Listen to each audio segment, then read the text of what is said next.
Hi guys, welcome back for another Star Trek Starships collection review.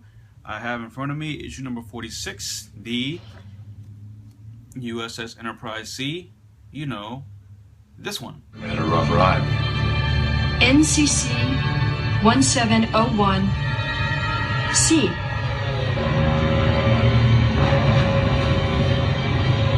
USS Enterprise.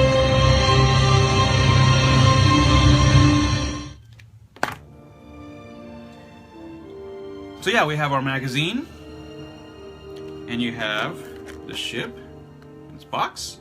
So I'll put that aside and we'll get to the magazine. So as usual, we have a nice image of the ship on the cover with some basic specs at the bottom there. Ambassador class, launched in 2332, 520 meters long, and a top speed of warp 8.4. Turn the page, the usual layout of the magazine, table of contents, more specification information. Let's see again, Ambassador class, constructed at Earth Station McKinley, launched 2332, destroyed in 2344 at Narendra 3, 520 meters long, 36 decks, top speed at warp 8.4, Type 7 phasers and photon torpedoes for weaponry, and its captain was Rachel Garrett. We have another image of the ship here, which is different than the one on the cover, and some text about it.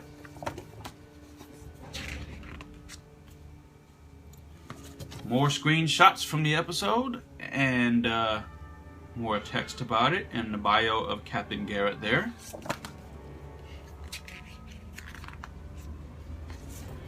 Centerfold page.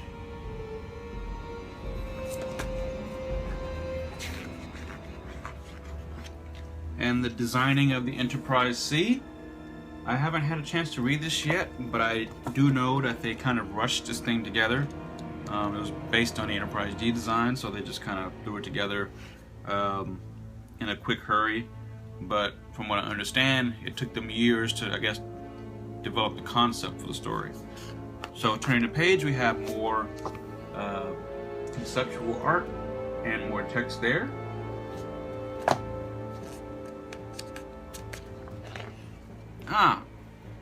And a section on the making of yesterday's Enterprise. So this really should be an interesting read.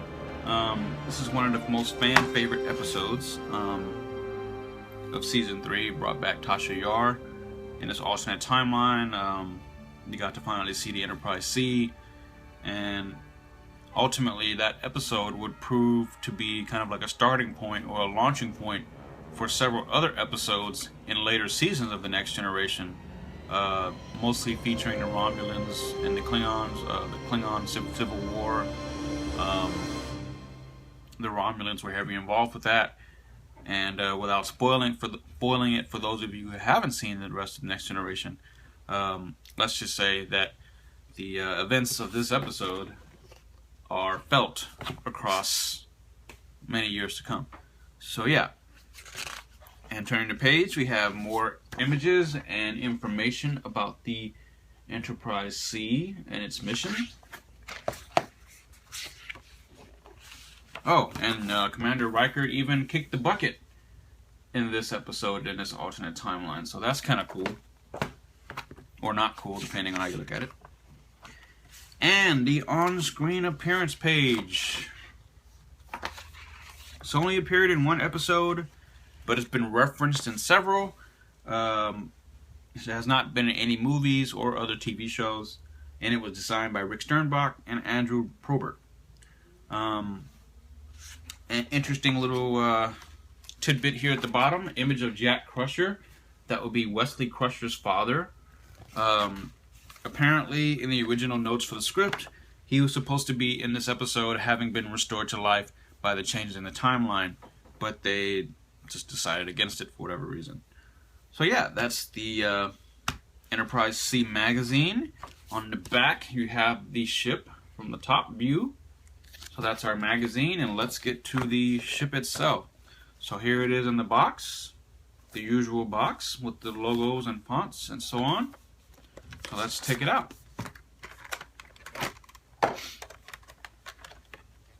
And my first impression of it is it's big.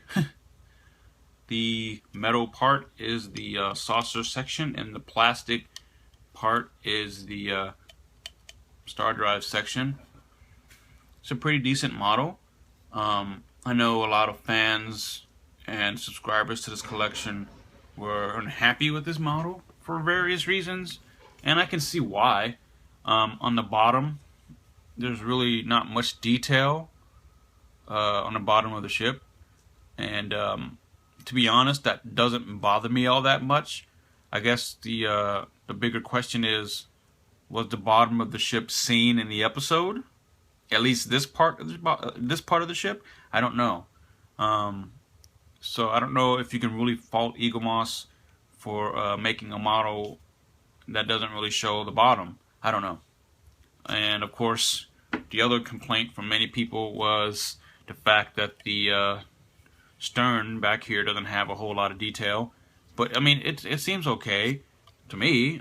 Yeah, it would have been nice to have had an impulse engine right there. I think that's probably one of the more critical things that's missing. I mean, that's a bit of a bummer, but I'm not going to hate this model for it. I was looking forward to it, in contrast to some of the other friends and colleagues who were unhappy or weren't looking forward to this, or were looking forward to this. I was actually, kind of looking forward to it. It's got the Starfleet insignia there, of course, if the camera doesn't focus, but in between the lines you can see the registry information, and the deflector dish being blue was kind of cool because it was like really blue in the episode. And the nacelles look good as usual, and you have the clear plastic for the warp field grills and all that stuff. So that was cool. There's a nice amount of detail on the saucer with the windows, the registry of course, and the phaser arrays. The bottom of the saucer has a similar amount of detail, as does the secondary hull. I mean, it looks pretty good. I mean, aside from the obvious blunder of not having anything on the bottom or the impulse engine there, I mean, it doesn't make or break this model. It's a very nice size. At long last, we have the Enterprise C. I think now we have them all, except for the A. So yeah, I'm pretty happy with it. Glad that it was part of the collection. I'm surprised that it didn't appear much sooner. Most of these model companies put all the Enterprises first, and do the not so well-known ships last. But anyway, this is pretty cool. Again, I'm happy with it. Like I said, my only thing that they could have done better was put something on the back there, but this doesn't make or break it. So here it is, Ambassador class, captained by Rachel Garrett, destroyed at Narenda 3 by the Klingons. Oh no, I'm sorry, by the Romulans. And the death of just this ship paved the way for the Klingon Federation peace treaty. So it looks really cool. So yeah, that's the Enterprise C in its glory. The bottom, side, top, front, stern, bottom again. So yeah, that's the Enterprise C. It's nice to have it, It's thank you, Eagle Moss, for giving it to us, for putting it together. Now we're at issue 46 here in America. At some point, we'll be getting here in the States, those of us will be getting the issue number 50, which is the original Enterprise, the Constitution class Enterprise, no bloody A, B, C, or D, or E, or J, or F, or whatever. So that'd be kind of cool. To be honest, it's not something that I'm really looking forward to. I know people will cry blasphemy on that, but I mean, let's face it, the original Enterprise has been made dozens of times over the years. from the various micro machines to other models, other model kits, other die-cast models, Hot Wheels, Diamond Select, Johnny Lightning. I mean, Hallmark ornaments. I mean, the list just goes on and on and on for the original Enterprise. So it'll be cool to see it and have it for completion purposes, but it's not one that I'm jumping all over my seat for. So yeah, that's the Enterprise C. I am very appreciative of you watching. And next time, I think, will be the Negvar, which I've heard a lot of negative things about.